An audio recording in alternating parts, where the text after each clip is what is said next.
Hi everyone, it's Carissa from Curriculum and Instruction 277, Discussion Section 304. I will be briefly presenting on my analysis of Nintendo's The Legend of Zelda Breath of the Wild. So to get right into it, I analyzed Breath of the Wild using G's principle of fish tanks, which is a simplified environment that's separate from the main world that allows the player to focus on a specific set of abilities. So in the context of Breath of the Wild, this is in the form of shrines. And the shrines are a separate environment from the main world, and the shrines look like that in the bottom right-hand corner. And the skills that you are allowed to use in the shrines include any combat abilities and your rune abilities from the Sheikah Slate, which include Magnesis, Stasis, Cryonis, and Remote Bombs. When you are inside a shrine, the abilities that you are not allowed to use include the champion's abilities. And so shrines can prove, or not prove, but can be a great space to practice your combat abilities and your rune abilities. And it provides a safer space than the open world.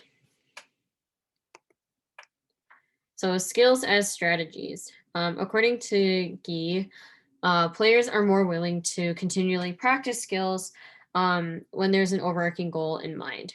And so an example that I was able to come up with from Breath of the Wild, let's say, for example, the player has the goal to fully upgrade their barbarian set. So this includes the barbarian helm, barbarian armor or chest piece, and the leg wraps. And so to do so, you have to find all the great fairies, complete all the labyrinths, and gather all the necessary materials for the upgrades. And so in terms of gathering the materials for the upgrades is where you would use a lot of combat skills, because in order to do so, you have to defeat a lot of Lynels, and Lynels are fairly difficult enemies to complete, especially if you aren't comfortable with combat, or if you're still early on in the game where you don't have a lot of health to kind of rely on. And so defeating these Lynels can be somewhat difficult, especially early on in the game.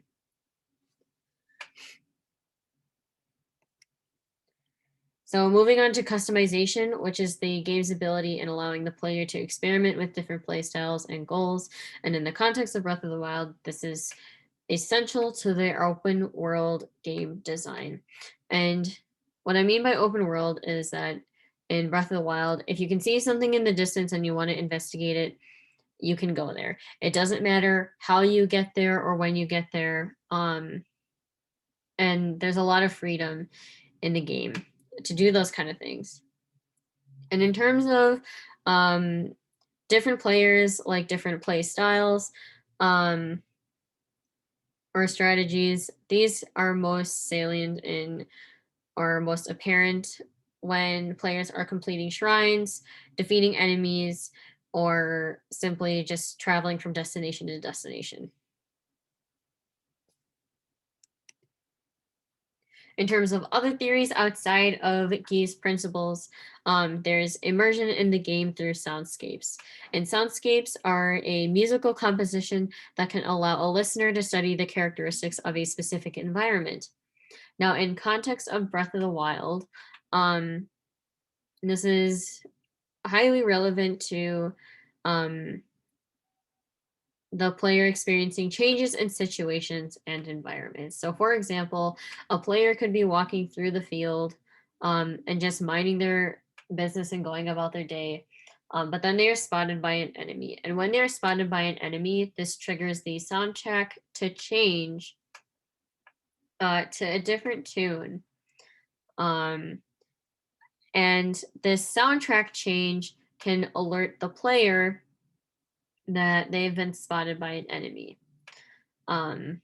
or just in general that the situation has changed, and then the player can learn to act accordingly. So in the example that they've been spotted by an enemy, they can choose to either engage in combat or run away or do whatever. And lastly, meaningful play in Breath of the Wild. And so meaningful play can be defined by Mark Chen, where players can determine which actions, goals, and achievements are personally meaningful to them. And so, and at least in my personal experience, in terms of what does meaningful play mean to me in Breath of the Wild, it includes these things. So, first, being off combat. This is the very first game I have ever played that involves any sort of combat. And so, as a new player and a new player to combat, this was a huge learning curve for me. Um, and the second aspect of it being a sense of autonomy. So I wanted to be able to do things myself, especially as a new player. And this is a very new experience for me. Whether that would be completing all the shrines or defeating enemies.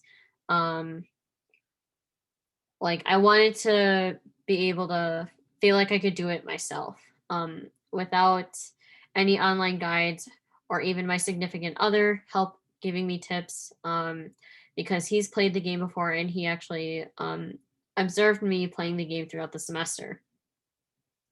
It would only be when I got very frustrated because I couldn't solve something or defeat a specific enemy, where I would ask for help from my significant other or consult guides online.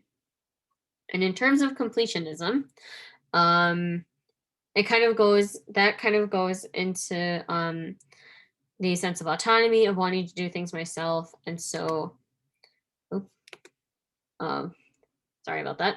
Um, in terms of completing as much of the game as I possibly can. So, um, I was crazy enough to find 900 of these Korok seeds throughout the map. And so for most normal players, they will probably only find anywhere between 100 to 300 of them. Just and the purpose of finding these Korok seeds is you can trade them in to increase your weapon inventory. However, I got my full weapon inventory, and again, I was crazy enough to get all 900 of them. So in terms of completionism, that can give you an idea of what I'm trying to go for in terms of 100%ing the game. Um, and that so far has been my experience in terms of meaningful play with the game, and that concludes my analysis of Breath of the Wild. Thanks for tuning in.